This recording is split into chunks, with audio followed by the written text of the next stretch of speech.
the thing that preachers could do more than any other single thing is to conceive of the biblical text not as the thing they're reading in their office during the week preparing for a sermon, but to really imagine what's going to happen when the biblical text is read out loud in worship on Sunday.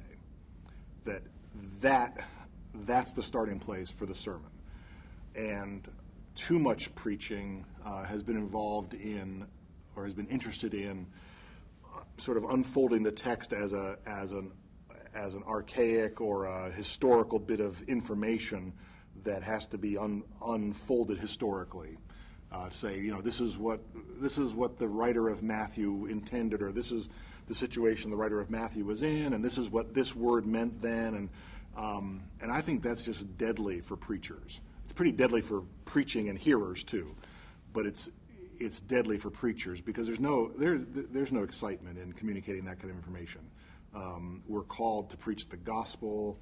We're called to gospel people, to have the promises of God so lively, so present that every hearer, ideally, in the pews knows that the promises are for them personally and fully, so that preaching is the word that communicates that.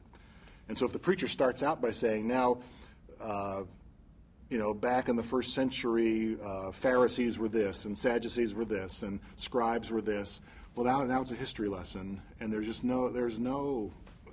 I mean, historians can get excited about communicating that, but students in seminaries, people who want to be pastors, can't generate long-term excitement about that. So, what I'd say is the preaching text, the moment of where the sermon takes off from is when the text is read aloud and it does whatever it does. It may not do what you think it should do. You may not do what the church has always said it should do. Who knows what the text is going to do when it's read aloud on Sunday morning, based on the weather, what's going on in the world, what's going on in people's lives, what's going on in the parish.